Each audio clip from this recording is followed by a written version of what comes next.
నమస్తే, welcome to KTV news. ముందుగా headlines.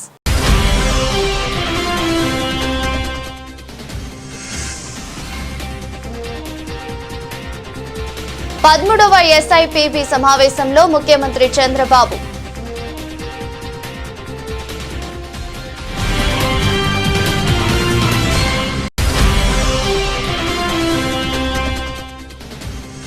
Super 6 super hit అయింది. గత ప్రభుత్వ అధినేత అబద్ధాలను ప్రజలు నమ్మే పరిస్థితి లేదు.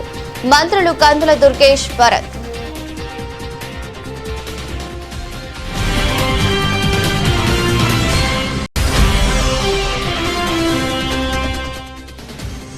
కామినేని విజయ ప్రస్థానంలో మరో కీలక మైలురాయి. 10 ఏళ్లలో అత్యధిక సక్సెస్ రేటుతో 15,000 కార్డియాలజీ, కార్డియోథొరాసిక్ చికిత్సలు.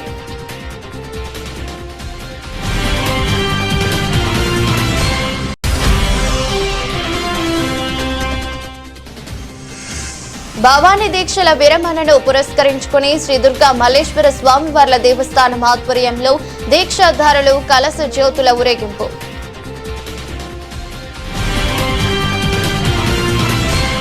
విజయవాడ నగరంలో శంబాల చిత్ర బృందం సందడి చేసింది. ఏ మిస్టికల్ వరల్డ్ ఓ సూపర్ న్యాచురల్ థ్రిల్లర్ నేపథ్యంలో తీసిన ఈ చిత్రం డిసెంబర్ 25న ప్రేక్షకుల ముందుకు రానుందని హీరో ఆది తెలిపారు.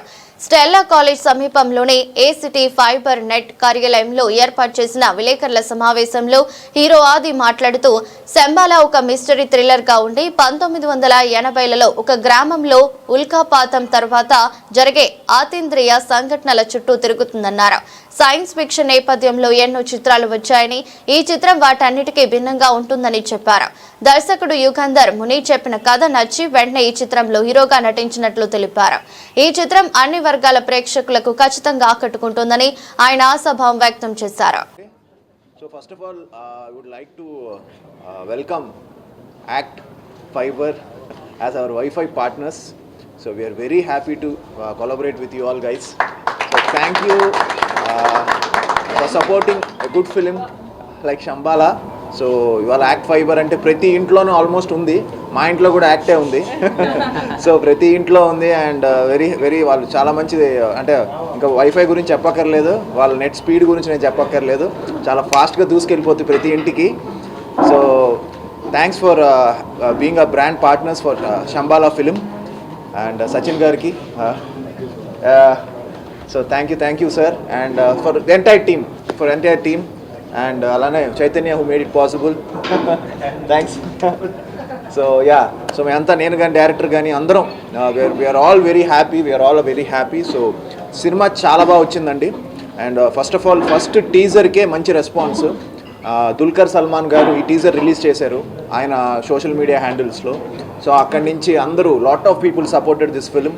అండ్ రీసెంట్గా ట్రైలర్ ప్రభాస్ గారి చేతుల మీదుగా ఈ ట్రైలర్ రిలీజ్ అవ్వడం, ఆయనకి ట్రైలర్ చాలా నచ్చి ఆయన సపోర్ట్ చేయడం, అండ్ వన్స్ ఆయన రిలీజ్ చేసిన వెంటనే టెరిఫిక్ రెస్పాన్స్ వచ్చింది అన్ని చోట్ల. సో చాలా thanks. And our digital partners ఈ సినిమాకి Aha and our satellite partners Zee. So అందరూ కూడా ఎవ్రీబడి ఆన్ బోర్డ్. ముందుగా ప్రెస్ అండ్ మీడియాకి చాలా థ్యాంక్స్ అండి మా కోసం వచ్చినందుకు. We're so happy to be here in Vijayawada. And firstly I want to thank Sachin sir for having us here, and Act Key for being our Wi-Fi partners. We are truly grateful, and your hospitality in receiving made us more comfortable, and we are so happy to be associated with you. Entire team. So I would love to thank the entire team because Shambhala is so grateful to have you all. And మా cinema మీరు trailer చూసారు. So చాలా మంచి response వచ్చింది. చూసిన ప్రతి ఒక్కరు చాలా బాగుందని చెప్తున్నారు. 1980s బ్యాక్డ్రాప్లో సెట్ చేసిన ఒక సినిమా, చాలా అథెంటిక్గా, చాలా ఆనెస్ట్ ప్రయత్నం అండి. ఒక మిస్టికల్ వరల్డ్ని క్రియేట్ చేశాము. ఆ వరల్డ్లోకి మీ అందరినీ వచ్చే ప్రయత్నమే మా సినిమా. వాస్ట్ క్యాటరింగ్ అండి ఈ జానర్, బికాజ్ ప్రతి ఒక్కరు ఇష్టపడి చూస్తారు. ఇందులో ఏముందా అని చూడ్డానికైనా థియేటర్స్కి వస్తారు. విజువల్లీ, సౌండ్ డిజైనింగ్, ఎమోషన్స్ ప్రతిదీ సినిమాలో ఉన్నాయి. ఒక ప్రాపర్ ఫుల్ మీల్స్ లాగా మీరు ఈ December 25th ఎంజాయ్ చేయొచ్చు. What I would love to say is please come with zero expectations and you would not be disappointed. వెళ్ళేటప్పుడు ఒక మంచి ఎక్స్పీరియన్స్తో, ఒక మంచి థ్రిల్తో మీరైతే వెళ్తారు. And science and supernatural ఇది ఎప్పుడూ కూడా మీరు వస్తే సైన్స్ సినిమాలు వచ్చాయి లేదా మూఢనమ్మకాల మీద సినిమాలు వచ్చాయి, ఇది రెండు కలిసి రాబోతుంది, which is going to give you, spine-chilling moments. So definitely it's a theatrical experience cinema. Please. First of all, thank you really because encourage చేస్తున్నారు. మీ సపోర్ట్ చాలా కావాలి. అండ్ గుడ్ క్వశ్చన్ అండి బికాజ్ ఫస్ట్ నుంచి కూడా నాకు మూవీస్ చేయాలి, మూవీస్లోకి వెళ్ళాలి, movies చాలా ఇంట్రెస్ట్ ఉంది, మూవీస్ ఎలానే కనిపించాలి అనేది ఎప్పుడు లేదు. ఏదొస్తే అది నేను యాక్సెప్ట్ చేశాను అనమాట. అలాంటిది నా ఓన్ లైఫ్లో లైక్ సీరియల్స్ చేసుకుంటూ సీరియల్స్ కూడా నేను బ్రేక్ ఇచ్చాను 4 years నుంచి సీరియల్స్ కూడా చేయట్లేదు. తర్వాత యూట్యూబ్ ఛానల్ పెట్టడం జరిగిన తర్వాత దాంట్లో కూడా బిజీగా ఉన్న తర్వాత షోస్కి నేను రెగ్యులర్ యూఎస్ వెళ్తుంటాను. అనుకోకుండా నాకు ఈ ఆఫర్ వచ్చిందండి. యూఎస్ నుంచి వచ్చాను 10 days రిలాక్స్ అవుతుంటే సడన్గా వచ్చి నాకు ఆడిషన్ పిలిచాను అనమాట. సో ఆడిషన్ అనగానే కొంచెం భయం వేసింది, హిందీ ఆడిషన్ ఇవ్వాలా అని అనిపించింది. బట్ యా అంటే ఒకసారి చూద్దామని చెప్పి ఆడిషన్కి వెళ్ళాను. చాలా ఇంట్రెస్టింగ్ అనిపించింది స్టోరీ చెప్పినప్పుడు. 2 క్యారెక్టర్స్కి ఆడిషన్ చేశాను అనమాట. సో నేను చేసింది పైలవాన్ క్యారెక్టర్. ఆ పైలవాన్ క్యారెక్టర్ నాకు చాలా నచ్చింది అండ్ అలాగే ప్రజెంట్ చేశారు. బ్యూటిఫుల్గా ఎంజాయ్ చేశానండి. అసలు మొత్తం సినిమా అంతా కూడా ఎంత ఎంజాయ్ చేశానంటే నేను లవ్ చేసేటప్పుడు హార్డ్ వర్క్ అలాగే ఉంది. అండ్ నేనే కాదు ప్రతి క్యారెక్టర్ కూడా చాలా బ్యూటిఫుల్గా డిజైన్ చేశారు డైరెక్టర్ గారు. అండ్ మీరు అదిగాని కూడా కొత్తగా చూస్తారు ఇక్కడ ఈ ఫిల్మ్లో అందరినీ. నన్నే కాదు ప్రతి క్యారెక్టర్ కూడా కొత్తగా చూస్తారు. చాలా డిఫరెంట్ ఫిల్మ్ అండి. నేనైతే చాలా ఎంజాయ్ చేశాను ఈ క్యారెక్టర్. స్వామి మీరు చెప్పండి, ఇంతకుముందు సపోర్టింగ్ క్యారెక్టర్స్ నేను ఈ ఫిల్మ్లో బాలు అనే క్యారెక్టర్ ప్లే చేశానండి. నేను బిఫోర్ చేసిన క్యారెక్టర్స్ అన్నిటికీ ఇది క్వైట్ కాంట్రాస్ట్ క్యారెక్టర్. ఇది ఒక సర్పంచ్ సన్ రోలు. సార్ ఏదైతే చెప్పారో ఒక సైన్స్కి మన ధర్మానికి శాస్త్రానికి మధ్య జరిగే వార్లో మాకు గురువుగారు ఉంటారు. ఆ గురువుగారు చేసే ఇన్స్ట్రక్షన్స్ని మేము ఫాలో అవుతా దాన్ని మూవ్ ఫార్వర్డ్ చేస్తూ ఉంటాం. ఆ టైంలో హీరో గారికి మాకు ఎలాంటి కాన్ఫ్లిక్ట్లు జరిగినాయి, మా క్యారెక్టర్ అలాంటి కాన్ఫ్లిక్ట్ని ఫేస్ చేస్తా ఎలా మూవ్ ఆన్ అయింది అన్నది స్టోరీలో ఉంటుందండి మా క్యారెక్టర్. ఆ క్యారెక్టర్ బేస్ మీద ఉంది. కానీ ఒకటి మాత్రం స్ట్రాంగ్గా చెప్పగలనండి, నేను బిఫోర్ చేసిన ఫిలిం అన్నిటికీ అఖండ కానీ ఆచార్య ఉత్తరం ఇలాంటి క్యారెక్టర్స్ అన్నిటికీ కూడా ఇది చాలా డిఫరెంట్ రోల్. నాకు యాజ్ అన్ యాక్టర్గా ఎలా అనిపించిందంటే నేను ఈ క్యారెక్టర్ విన్నప్పుడు యాజ్ అన్ యాక్టర్గా ఎస్ ఇది నా రోల్, ఇలాంటి క్యారెక్టర్ చేయాలి అన్న ఫీల్ కలిగింది నాకు. సో నేను కూడా ట్రైడ్ మై బెస్ట్ అండి. So waiting for the December 22. రాష్ట్ర ప్రభుత్వం ఇటీవల సిఐఏ భాగస్వామ్య సదస్సులో కూర్చుకున్న ఒప్పందంలో 50% పైగా ఆమోద ప్రక్రియలోకి వచ్చాయని 45 రోజుల్లోగా వీటికి శంకుస్థాపన జరిగేలా చూడాలని ముఖ్యమంత్రి నారా చంద్రబాబు నాయుడు అధికారులను ఆదేశించారు. ముఖ్యమంత్రి అధ్యక్షతన గురువారం సచివాలయంలో 13వ రాష్ట్ర స్థాయి పెట్టుబడుల బోర్డు సమావేశం జరిగింది. ఇందులో 20,444 కోట్ల విలువైన పెట్టుబడులకు 13వ SIPB ఆమోదం తెలిపింది. దీంతో 56,278 మందికి ఉద్యోగ అవకాశాలు వస్తాయి. ఇటీవల విశాఖలో జరిగిన పెట్టుబడుల సదస్సులో ఒప్పందాలు కుదుర్చుకున్న 6 కంపెనీలకు కూడా SIPB ఆమోదం తెలిపింది. అలాగే విశాఖ భాగస్వామ్య సదస్సులో కుదుర్చుకున్న ఒప్పందాలపై సీఎం సమీక్షించారు. ఈ సందర్భంగా సీఎం చంద్రబాబు నాయుడు మాట్లాడుతూ ఏపీ ప్రభుత్వం అమలు చేస్తున్న స్పీడ్ ఆఫ్ డూయింగ్ బిజినెస్ విధానాన్ని చూసే ప్రముఖ సంస్థలు పెద్ద ఎత్తున ఏపీకి వస్తున్నాయి. కంపెనీలు స్థాపించడానికి ఎలాంటి ఇబ్బంది లేకుండా చూస్తున్నాం. ఆయా కంపెనీలకు అవసరమైన నీరు, విద్యుత్, భూమి వంటి సౌకర్యాలను కల్పిస్తున్నాం. వాటి విషయంలో పారదర్శకత పాటిస్తుండడం వల్లనే ప్రాజెక్టులు ఏపీకి వస్తున్నాయన్నారు. గిరిజన విద్యార్థుల నైపుణ్యాల్ని వెలికి తీయడమే ఉద్దేశంగా నిర్వహిస్తున్న ఉద్భవ్ 2025 సాంస్కృతిక ఉత్సవాలలో విద్యార్థులు ప్రతిభ చాటుతున్నారు. కేఎల్ యూనివర్సిటీ వద్ద చిన్నారులు ప్రదర్శించే కళలతో సందడి వాతావరణం నెలకొంది. తొలి రోజు నిర్వహించిన పోటీల ఫలితాలలో త్రిపుర, సిక్కిం, ఏపీ, ఒడిశా రాష్ట్రాల హవా సాగింది. రెండో రోజు నిర్వహించిన క్విజ్ పోటీలలో విద్యార్థులు మెరిశారు. రెండో రోజు మొత్తం 22 విభాగాలలో EMRS విద్యార్థులు తమ ప్రతిభను ప్రదర్శించారు. ఉదయం 10 గంటల నుంచి సాయంత్రం 4:30 వరకు పోటీలు నిర్వహించారు. ఇప్పటికే పలు విభాగాలకు సంబంధించి పోటీల ఫలితాలు వెల్లడించారు. రేపటితో అన్ని విభాగాలకు తుది ఫలితాలు ప్రకటించే అవకాశం ఉంది. ప్రధాన వేదిక కృష్ణజింక వద్ద జరుగుతున్న డ్రామా పోటీలను వీక్షకులు ఆసక్తిగా తిలకించారు. జాస్మిన్ హాల్ వద్ద జరుగుతున్న శాస్త్రీయ సంగీత, నృత్య పోటీల వద్ద పండుగ వాతావరణం నెలకొంది. జగన్ మరోసారి అబద్ధాలను వల్లివేశారు. మంత్రి నాదెండ్ల మనోహర్ వేరే వాళ్లను విమర్శించే ముందు మనం ఏం చేశాం, ఎందుకు మాట్లాడుతున్నాం అనే ఇంగిత జ్ఞానం ఉండాలని రైతులను నిండా ముంచి వారిని నిలువునా దోచుకున్న చరిత్ర జగన్ది. ఇప్పుడు రైతుల మీద మొసలి కన్నీరు కారుస్తూ మాయ చేస్తున్నారు. జగన్ హయాంలో 75 కిలోల ధాన్యం బస్తాను 5 ఏళ్ల కాలంలో 1450 నుంచి 1650 ధరకు ఇచ్చారు. కూటమి ప్రభుత్వం వచ్చిన తర్వాత 1792 మద్దతు ధర ఇచ్చాం. ట్రాన్స్పోర్టు, గోనె సంచులు ధర, మిల్లుల విషయంలో రైతులకు నష్టం కలిగించింది. వైసీపీ ప్రభుత్వమే దళారులను ప్రోత్సహించి ఆ వ్యవస్థను తీసుకువచ్చిన చరిత్ర జగన్దే కావాలనే కొరతలు సృష్టించి రైతులను నట్టెట్టా ముంచింది. మీరు ర్యాండమ్ విధానం తీసుకువచ్చి వారికి ఇష్టం వచ్చిన మిల్లులకు ధాన్యం పంపారన్నారు. ఇటువంటి మహానుభావులు ఇప్పుడు రైతుల గురించి మాట్లాడుతున్నారు. ధాన్యం కొనుగోలు చేసి 1674 కోట్లు బకాయిలు వదిలేసి వెళ్లారు. కూటమి ప్రభుత్వం వచ్చిన తర్వాత CM Chandrababu, deputy CM Pawan కళ్యాణ్లు రైతుల్లో భరోసా కల్పించారన్నారు. రైతులకి ఎవరన్నా దగా చేసి మోసం చేశారంటే అది కేవలం జగన్మోహన్ రెడ్డి గారి ప్రభుత్వం.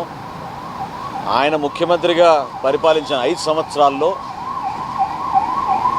వాళ్ళు చిన్నాభిన్న వ్యవస్థని ఏ విధంగా చిన్నాభిన్నం చేశారో, ఏ విధంగా క్షేత్రస్థాయిలో కష్టపడి పనిచేసే రైతుని ఇబ్బంది పెట్టారో రాష్ట్ర ప్రజలు ఎవరు కూడా మర్చిపోలేరు. అసలు రైతు గురించి మాట్లాడే అర్హత జగన్మోహన్ రెడ్డి గారు ఎప్పుడో కోల్పోయారు. ఎన్నికలకు ముందు అంటే 2019 ఎన్నికల ముందు ఆయన చేసిన వాగ్దానాలు గెలిచిన తర్వాత రైతాంగానికి ఏమాత్రం ఆయన అండగా తోడుగా నిలబడ్డారు అని నేను ప్రశ్నిస్తున్నాను. ఏమాత్రం నిజాయితీ ఉందా మీలో? ఈరోజు పత్రికా సమావేశంలో రాష్ట్రంలో ధాన్యం కొనుగోలు గురించి ఏ విధంగా ఒక విపత్తు వచ్చినప్పుడు ప్రభుత్వం స్పందించే విధానం గురించి చాలా చులకనగా మాట్లాడాడు. నేను ఛాలెంజ్ చేస్తున్నా జగన్మోహన్ రెడ్డి గారికి. ఇదే రోజు 2023లో ఎన్నికల సమయంలో సిద్ధమవుతున్నప్పుడు ధాన్యం కొనుగోలు మీరు చేసింది 5,22,000 మెట్రిక్ టన్నులు. శరవేగంగా రాజధాని అమరావతి నిర్మాణ పనులు గవర్నర్ బంగాళ లోక్ భవన్ ఇతర సముదాయాల నిర్మాణానికి 169 కోట్లు కేటాయించడం జరిగిందని municipal administration and urban development శాఖ మంత్రులు పొంగూరు నారాయణ తెలిపారు. రాష్ట్ర ముఖ్యమంత్రి చంద్రబాబు నాయుడు అధ్యక్షతన జరిగిన CRDA 55వ అథారిటీ సమావేశంలో తీసుకున్న నిర్ణయాలను మంత్రి నారాయణ ఏపీ సచివాలయంలోని ప్రచార విభాగంలో గురువారం నిర్వహించిన మీడియా సమావేశంలో వివరించారు. ఈ సందర్భంగా మంత్రి నారాయణ మాట్లాడుతూ లోక్ భవన్ ఇతర భవన సముదాయాలతో పాటు జ్యుడిషియల్ అకాడమీ నిర్మాణాలకు అడ్మినిస్ట్రేటివ్ శాంక్షన్ 163 కోట్లు అనుమతి లభించిందని ఎస్టిమేషన్ల వేసి త్వరలో టెండర్లు పిలవనున్నామని వివరించారు. అందరికీ నమస్కారాలండి. ఈరోజు CRDA 55వ అథారిటీ మీటింగు గౌరవనీయ ముఖ్యమంత్రి గారి యొక్క ఆధ్వర్యంలో జరిగింది. దాంట్లో తీసుకున్న డెసిషన్లు ఏంటంటే గవర్నర్స్ బంగాళా, దానికి సంబంధించిన సముదాయాలు అన్నిటి కలిసి కన్స్ట్రక్షన్ చేసేదానికి టెండర్ అప్రూవల్కి యాక్చువల్గా 169 కోట్లతో దాన్ని యాక్చువల్గా ఈరోజు అప్రూవల్ ఇవ్వడం జరిగింది. 169 crores లోక్ భవన్. అదేవిధంగా judicial academy, AP judicial academy కన్స్ట్రక్షన్కి అడ్మినిస్ట్రేటివ్ శాంక్షన్ ఇది 163 crores ఇచ్చారు. దాని మీద ఎస్టిమేషన్ చేసి టెండర్ పోవటం జరుగుతుంది. సో టెండర్కి పోయేదానికి ఎస్టిమేషన్ చేసేదానికి యాక్చువల్గా అడ్మినిస్ట్రేటివ్ క్లియరెన్స్ ఇచ్చారు. అదేవిధంగా ఈరోజు యాన్యువల్ రిపోర్ట్స్ 24-25 సంవత్సరం యొక్క యాన్యువల్ రిపోర్ట్స్ సబ్మిట్ చేసేదానికి దానికి పర్మిషన్ ఇచ్చారు. అదేవిధంగా నాబార్డు వాళ్ళు 7,350 కోట్ల యాక్చువల్గా లోను అమరావతి క్యాపిటల్ సిటీకి ఇవ్వడానికి యాక్సెప్ట్ చేశారు. దాన్ని తీసుకోవడానికి యాక్చువల్గా ఈరోజు అథారిటీ అప్రూవల్ ఇవ్వడం జరిగింది. అదేవిధంగా కూటమి ప్రభుత్వం అధికారంలోకి వచ్చిన సిబిఎన్ బ్రాండ్తో పెద్ద ఎత్తున ఇన్వెస్టర్లు ముందుకు రాగా 18 నెలల్లోనే 20 లక్షల కోట్ల వరకు పెట్టుబడులు సాధించగలిగామని మంత్రులు కందుల దుర్గేష్ భరత్ వెల్లడించారు. గురువారం వెలగపూడి సచివాలయంలోని పబ్లిసిటీ సెల్ విభాగంలో ఏర్పాటు చేసిన మీడియా సమావేశంలో ఎస్ఐపిపిలో ఆమోదం పొందిన పెట్టుబడులను వివరించారు. ఈ సందర్భంగా మంత్రి కందుల దుర్గేష్ మాట్లాడుతూ సచివాలయంలో సీఎం చంద్రబాబు నాయుడు అధ్యక్షతన ఇవాళ జరిగిన 13వ రాష్ట్ర స్థాయి పెట్టుబడుల ప్రోత్సాహక బోర్డు సమావేశంలో 20,444 కోట్ల పెట్టుబడులకు ఆమోదం లభించిందన్నారు. మొత్తం 26 సంస్థలకు రాష్ట్రంలో యూనిట్లు ఏర్పాటు చేసేందుకు ఆమోదం తెలిపామన్నారు. తద్వారా 56,278 మందికి ఉద్యోగాలు దక్కుతాయని స్పష్టం చేశారు. ఇవే కాకుండా ఎర్లీ బర్డ్ ప్రోత్సాహకాల కింద మరో 6 కంపెనీలకు కూడా ఆమోదం తెలిపామని వెల్లడించారు. ఇటీవల విశాఖ సిఐ సదస్సులో ఒప్పందాలు కుదుర్చుకున్న 6 కంపెనీలకు కూడా ఇవాళ ఆమోదం తెలిపామన్నారు. అదేవిధంగా విశాఖ పెట్టుబడుల సదస్సులో కుదుర్చుకున్న ఎంఓయూలపై ముఖ్యమంత్రి చంద్రబాబు నాయుడు రివ్యూ చేశారని, దీనికోసం ఓ పోర్టల్ను కూడా ఏర్పాటు చేసి ఎప్పటికప్పుడు పర్యవేక్షణ చేయాలని నిర్ణయించినట్లు వెల్లడించారు.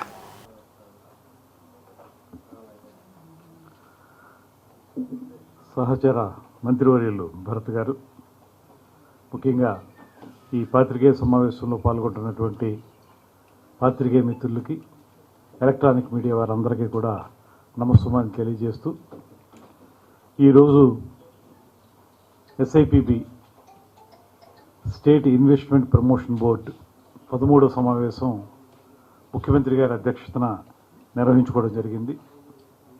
ఇందులో ప్రధానంగా ఆంధ్రప్రదేశ్ రాష్ట్రానికి కూటమి వచ్చిన తర్వాత ప్రభుత్వం వస్తున్నటువంటి పెట్టుబడుల వెల్లువ గురించి పూర్తి స్థాయిలో చర్చించడం జరిగింది. ప్రధానంగా సిబిఎన్ బ్రాండ్ తోటి అనేక మంది పెట్టుబడిదారులు రావటం అనేటువంటిది మనం చూస్తూనే ఉన్నాం. మొన్న జరిగినటువంటి partnership summit, confederation of Indian industry వారి నిర్వహణలో జరిగినటువంటి పార్ట్నర్షిప్ సమ్మిట్లో కూడా దాదాపుగా పెద్ద స్థాయిలో మనకి ఎంఓయూలు చేసుకోవటం, అదేవిధంగా భారీ ఎత్తున వివిధ రంగాల్లో పెట్టుబడులు రావడం జరిగింది. కూటమి ప్రభుత్వం అధికారంలోకి వచ్చిన 18 నెలల కాలంలోనే రమారమి 20 లక్షల కోట్ల వరకు పెట్టుబడులు వివిధ రంగాల్లో సాధించగలిగాం. ఈజ్ ఆఫ్ డూయింగ్ బిజినెస్ మాత్రమే కాకుండా ముఖ్యమంత్రి గారు పదే పదే చెప్పేటువంటి స్పీడ్ ఆఫ్ డూయింగ్ బిజినెస్ అనేటువంటి దానికి సరైన నిర్వచనం ఈ 18 నెలల కాలంలో ఇవ్వడం జరిగింది. ఇవాళ సచివాలయంలో హానరబుల్ సీఎం గారు అధ్యక్షతన జరిగినటువంటి పెట్టుబడుల ప్రోత్సాహక బోర్డు సమావేశంలో 20,444 కోట్ల పెట్టుబడులకు ఆమోదం తెలియజేశాం.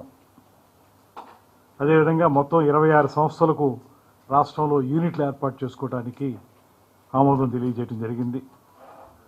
వీటి ద్వారా 56,278 ఉద్యోగాల కల్పన జరుగుతుందనేటువంటి కామినేని హాస్పిటల్స్ విజయ ప్రస్థానంలో మరో కీలక మైలురాయిని అధిగమించింది.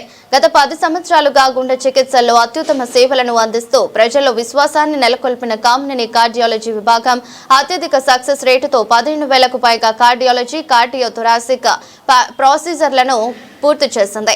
ఈ ప్రత్యేక సందర్భాన్ని పురస్కరించుకుని నగరంలోని ఇంద్రప్రస్థ హోటల్లో గురువారం మీడియా సమావేశం ఏర్పాటు చేశారు. సమావేశంలో ప్రముఖ interventional cardiologist doctor MSN Pavan Kumar మాట్లాడుతూ, కామినేని హాస్పిటల్స్ లో గుండె సమస్యల చికిత్సల్లో అరుదైన ఘనతను సాధించామని అన్నారు. గడిచిన దశాబ్ద కాలంలో అత్యధిక సక్సెస్ రేటుతో 15,000 ప్రొసీజర్లను పూర్తి చేయడం ప్రత్యేకంగా నిలిచిపోతుందని పేర్కొన్నారు. గుండెపోటు వచ్చిన వారు, తీవ్రమైన ఛాతీ నొప్పితో వచ్చిన వారు, మల్టిపుల్ బ్లాకేజీలు ఉన్న రోగులు, ఇలా ఎవరి పరిస్థితి ఎంత క్లిష్టంగా ఉన్నా మా బృందం వెంటనే స్పందించి సరైన చికిత్స అందిస్తుంది. అందుకే అనేక ప్రాణాలు రక్షించగలిగామని డాక్టర్ పవన్ కుమార్ చెప్పారు.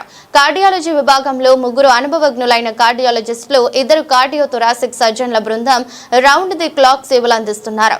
ఈ సమావేశంలో interventional cardiologist doctor Kalyan, doctor Archana, cluster head P Sunil Kumar తదితరులు పాల్గొన్నారు. ఈ 10 ఏళ్లలో cardiology procedures, interventions, cardiac surgeries మొత్తం అంతా కలిపి 15,000 ప్రొసీజర్స్, మోర్ దెన్ 95% సక్సెస్ రేట్తో చేయటం అనేది జరుగుతోంది. అన్ని క్లిష్టమైన ప్రొసీజర్స్, అన్ని క్లిష్టమైన సర్జరీస్ అన్నీ కూడా చేస్తున్నాము. ప్రైమరీ యాంజియోప్లాస్టీ అంటాం.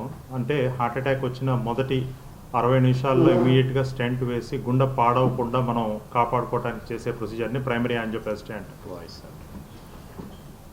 ప్రైమరీ యాంజియోప్లాస్టీలు మనం చాలా కామన్గా చేస్తున్నాము. మన దగ్గర 3 కార్డియాలజిస్టులు, 2 సిటీ సర్జన్స్ ఉన్నారు. సో ఈ ప్రొసీజర్స్ అన్నీ చేయడానికి అందరి సహకారంతో విజయవంతంగా చేయడానికి అవకాశం ఉంది మన దగ్గర. ఇప్పుడున్న కాలంలో హార్ట్ అటాక్స్ చిన్న వయసు నుంచే చాలామందికి రావడం అనేది జరుగుతోంది. ఎస్పెషల్లీ పోస్ట్ కోవిడ్లో ఇంటర్నేషనల్ కార్డియాలజిస్ట్గా వర్క్ చేస్తున్నాను. 2018 నుంచి అక్కడే వర్క్ చేస్తూ ఉన్నాను. మాది కార్డియాలజీ పెద్ద టీం అండి చెప్పాలంటే. మొత్తం 3 ఇంటర్నేషనల్ కార్డియాలజిస్టులు ఉన్నాం, 2 సీనియర్ కార్డియోథొరాసిక్ సర్జన్స్ ఉన్నారు. మెయిన్ మా స్పెషాలిటీ ఏంటంటే 24/7 అవైలబిలిటీలో ఉంటామండి ఎప్పుడైనా సరే. హార్ట్ ఆపరేషన్లు అన్నిటికన్నా ముఖ్యమైనది ప్రైమరీ యాంజియోప్లాస్టీ. ఒక పేషెంట్కి ఎక్కువ బెనిఫిట్ అయ్యేది దానివల్లే. సో మేము 3 ఉండటం వల్ల ఏంటంటే రౌండ్ ద క్లాక్ అవైలబిలిటీలో ఉన్నాం. ఎప్పుడైనా పేషెంట్ ఒకసారి హాస్పిటల్లోకి ఎంటర్ అయితే వితిన్ 60 మినిట్స్లోనే ప్రైమరీ యాంజియోప్లాస్టీ చేయడం అనేది ఈ హాస్పిటల్ ఒక ప్రత్యేకత. రెండోది గుండెకి సంబంధించిన ప్రతి కష్టమైన కేసులు కూడా దాదాపుగా 99% మేము చేస్తుంటాం. ప్లస్ రెండోది మాకు మంచి బ్యాకప్ కార్డియోథొరాసిక్ సర్జరీ నుంచి మంచి బ్యాకప్ ఉంది కాబట్టి అన్ని కష్టమైన కేసులు కూడా మేము తీసుకొని దాదాపుగా సక్సెస్ చేయడానికి ప్రయత్నిస్తాము. దాదాపు 98% సక్సెస్ రేట్ ఉందండి. మాది క్యాత్ ల్యాబ్ టీం కూడా గట్టి టీమే, టెక్నీషియన్స్ కానీ. కార్డియోథొరాసిక్ సర్జన్ని నేను నా టీమ్ పవన్ కానీ, కళ్యాణ్ కానీ, భరత్ అండ్ అనస్థీషియా బ్యాకప్తో వంశీ గారు కానీ ఈ 15,000 మైల్ రాయి దాటడానికి 24/7 ఇంటూ 365 డేస్ చాలా శ్రమ పడ్డాము. ఎందుకంటే కార్డియాక్ సర్జరీ మేము టేకప్ చేసిన కేసెస్ చాలా వరకు అవుట్ సైడ్ రిజెక్ట్ చేసి వచ్చినవే. పంపింగ్ పవరు 35 దాటిన తర్వాత ఎక్కువ ఎవరు తీసుకోవడానికి భయపడతారు. ఎందుకంటే ఆ పేషెంట్ రికవరీలో కానీ చేస్తున్న సమయంలో కానీ దాన్ని పోస్ట్ ఆప్గా చూసుకునేటటువంటి పరిస్థితులు కానీ ఇవన్నీ చేసిన తర్వాతనే పేషెంటు ప్రాణగండం నుండి బయటకు వచ్చి 10 సంవత్సరాల వరకు బతకగలిగినటువంటి సిచ్యువేషన్ తీసుకురావాలి. అట్లాంటి సిచ్యువేషన్ని ఎదుర్కొని బయటకు రావడానికి ఇది టీం వర్క్. పేషెంట్ హాస్పిటల్లోకి ఎంటర్ అయిన దగ్గర నుండి ఎమర్జెన్సీగా మరలా పేషెంట్ బయటకు వెళ్ళి ఫాలోఅప్ వచ్చేంతవరకు కూడా బాధ్యతగా మేము చూసుకోవాలి. కామినీ హాస్పిటల్ 15,000 ప్రొసీజర్స్ కంప్లీట్ చేసిన సందర్భంగా మీ అందరూ మాకు ఆపర్చునిటీ ఇచ్చినందుకు మేనేజ్మెంట్కి first of all thank you. ఈ ప్రొసీజర్స్ నెంబర్స్ ఇంత హై అవ్వడానికి major reason dedication from our whole team. Dedication from మేజర్గా మా seniors Pawan sir, Kalyan sir and Suresh sir. And 24/7 backup from anaesthesia team doctor Vamsi గారు అండ్ హిస్ టీమ్. సార్ ఒక్కరితో పాటు చాలామంది team anaesthesia team ఉన్నారు, ఐసీయూ స్టాఫ్ ఉన్నారు. సో మేము ఎలాంటి ప్రొసీజర్, ఎంత కష్టమైన ప్రొసీజర్ సార్ అన్నట్టు ఎంత డిఫికల్ట్ ప్రొసీజర్స్ చేసినా, ఎంత కష్టమైన ప్రొసీజర్స్ చేసినా డెఫినెట్గా పేషెంట్ లైఫ్ స్పాన్ పెంచడానికి చాలా ఎఫర్ట్ పెట్టే పేషెంట్ని బయటికి తీసుకురావాల్సి వస్తుంది. అండ్ ఆల్మోస్ట్ సిటీ మొత్తంలో రిజెక్ట్ చేసిన పేషెంట్స్ EF 35 సార్ అన్నట్టు 35 less than 25 సిక్ పేషెంట్స్ అందరినీ కూడా చాలా వరకు మనం సర్జరీస్ చేసి అండ్ PDCA స్టెంటింగ్స్ కూడా చేసి రికవర్ చేసిన పరిస్థితి ఉంది. And latest technology minimal access along with keyhole surgeries, endoscopic surgeries కూడా మన దగ్గర రెగ్యులర్గా స్టార్ట్ అయ్యి చేస్తున్నాం. అండ్ 15,000 ప్రొసీజర్స్ అయినందుకు చాలా సంతోషం. మేనేజ్మెంట్కి థ్యాంక్స్ చెప్పుకుంటున్నాను. సో కార్డియాక్ సర్జరీ అనేది అది బేసిక్లీ టీమ్ వర్క్ అండి.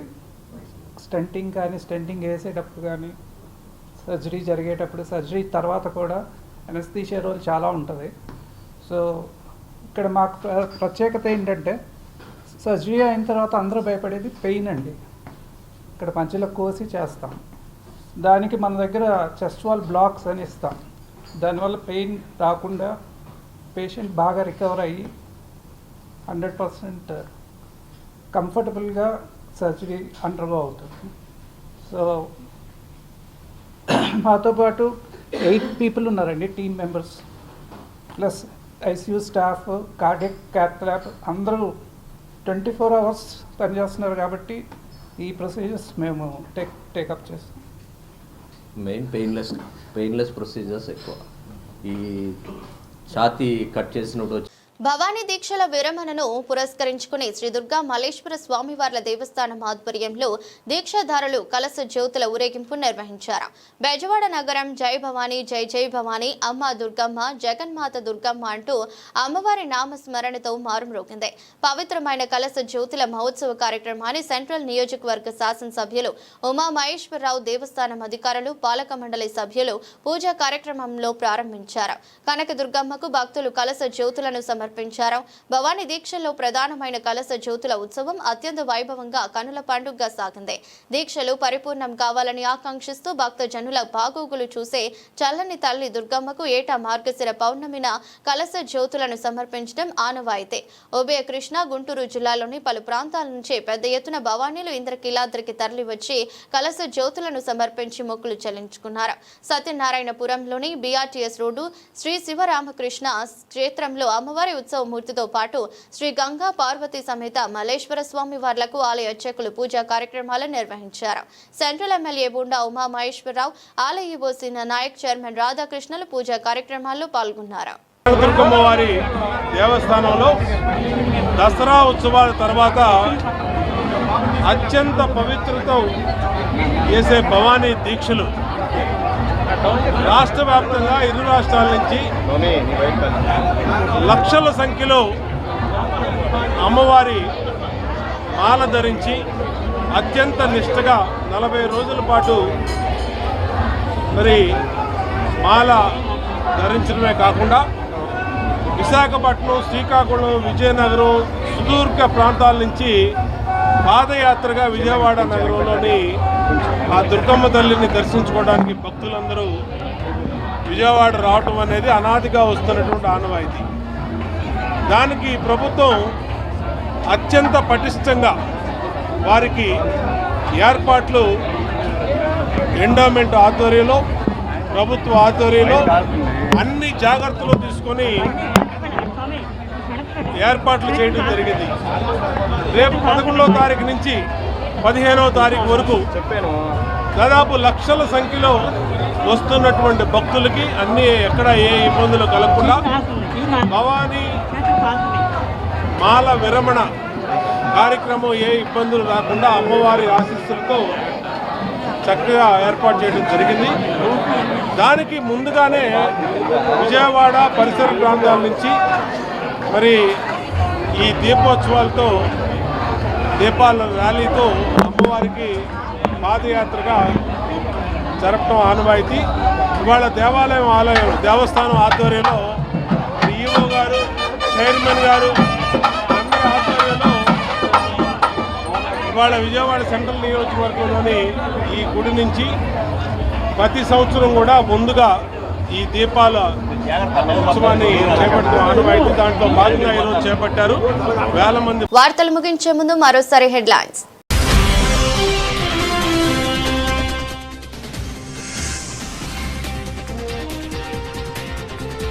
పదమూడవ SIPB సమావేశంలో ముఖ్యమంత్రి చంద్రబాబు.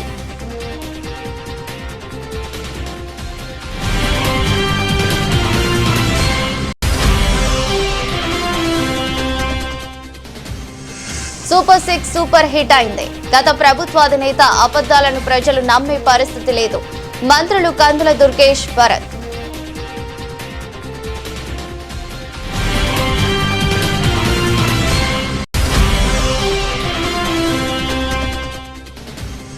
కామినేని విజయ ప్రస్థానంలో మరో కీలక మైలురాయి. 10 ఏళ్లలో అత్యధిక సక్సెస్ రేటుతో 15,000 కార్డియాలజీ, కార్డియోథొరాసిక్ చికిత్సలు.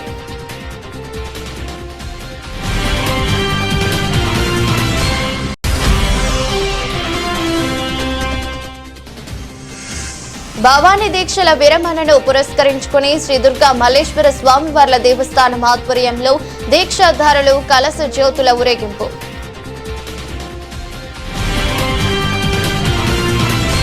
ఇదృష్టి బులెటిన్. మరో బులెటిన్లో మళ్ళీ కలుద్దాం. అంతవరకు సెలవు. నమస్కారం.